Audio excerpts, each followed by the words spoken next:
ମାନେ ମୁଁ ତୁମର ହରଗୌରୀ ଗୁରୁମା କହୁଥିଲି। ଆଜିର ଏହି ଅନଲାଇନ୍ କ୍ଲାସ୍କୁ ତୁମମାନଙ୍କୁ ସ୍ୱାଗତ ଆଉ ଶୁଭ ସକାଳ। ଗତ କ୍ଲାସ୍ରେ ଆମେ ଆବର୍ଜନାର ନିଷ୍କାସନ ଓ ତା'ର ସଦୁପଯୋଗ ବିଷୟରେ ପଢ଼ୁଥିଲେ।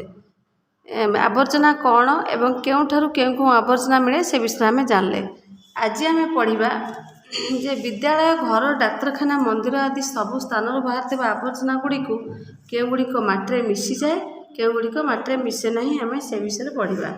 ମାଟିରେ ମିଶୁଥିବା ପଦାର୍ଥ ଗୁଡ଼ିକ ତୁମେ ଜାଣିଥିବ, ଗଛର ପତ୍ର, ପରିବା ଚୋପା, କାଗଜ, ଏମାନେ ସବୁ କ'ଣ ମାଟିରେ ଜଲ୍ଦି ମିଶିଯାଆନ୍ତି ଆଉ ଜୈବିକ ଖତ ସାରରେ ପରିଣତ ହୁଅନ୍ତି। ମାଟିରେ ମିଶୁନଥିବା ପଦାର୍ଥ ହେଲା ପ୍ଲାଷ୍ଟିକ, କାଚ। ଏମାନଙ୍କୁ ମାଟିରେ, କାଚ ତ କେବେ ବି ମାଟିରେ ମିଶିପାରିବ ନାହିଁ।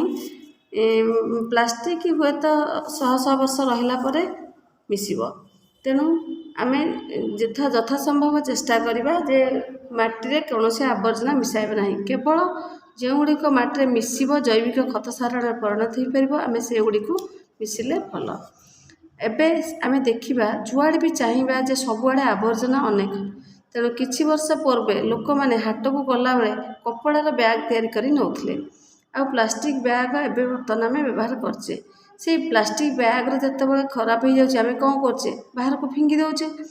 ତେଣୁ ଏହାଦ୍ୱାରା ଆମ ପରିବେଶର ପ୍ରଦୂଷଣ ଧୀରେ ଧୀରେ ବଢ଼ି ଚାଲିଛି।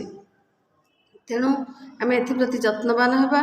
କିପରି ମାଟିରେ ମିଶି ଯାଉଥିବା ପଦାର୍ଥକୁ ବେଶୀ ବ୍ୟବହାର କରିବା। ତୁମେମାନେ ଦେଖିଥିବ, ମଝିରେ ପେପର ବ୍ୟାଗ୍ ମଧ୍ୟ ବାହାରିଥିଲା।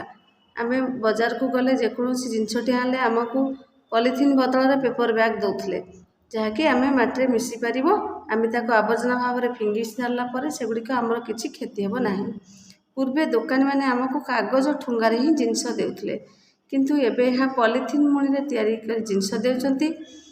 ପଲିଥିନ୍ ଯାହାକି ଆମ ମାଟିରେ ମିଶିବାକୁ ବହୁତ ସମୟ ଲାଗେ, ଆଉ ତାହା ମଧ୍ୟ ମାଟିର ଉର୍ବରତାକୁ ହ୍ରାସ କରିଦିଏ।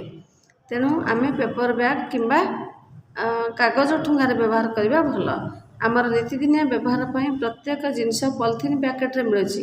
ଏହି ପଲିଥିନ୍ଟା ହିଁ ହେଉଛି ଆବର୍ଜନାର ମୂଳ କାରଣ। ଆବର୍ଜନାର ପରିମାଣ କମାଇବା ପାଇଁ ଆମେ କ'ଣ କରିପାରିବା ନା କପଡ଼ା ବ୍ୟାଗ୍ ସବୁବେଳେ ବ୍ୟବହାର କରିବା, କାଗଜ ଠୁଙ୍ଗା ମଧ୍ୟ ବ୍ୟବହାର କରିପାରିବା। ଏସବୁ ବିଷୟରେ ଆମେ ଧ୍ୟାନ ଦେବା ଦରକାର। ନଚେତ ବାୟୁମଣ୍ଡଳର ପ୍ରଦୂଷଣ ବଢ଼ି ଅନେକ ଚାଲିଛି। ତା ସହିତ ଆମର ମୃତ୍ତିକା ମଧ୍ୟ ଅନେକ ପରିମାଣରେ ପ୍ରଦୂଷଣ ହେଉଛି। ସେଥିପାଇଁ ଆମେ ଯତ୍ନଶୀଳ ହେବା ଦରକାର ଆଉ ଏଥିପ୍ରତି ଧ୍ୟାନ ଦେବା ଦରକାର। ଆଜି ପାଇଁ ଏତିକି। ଧନ୍ୟବାଦ।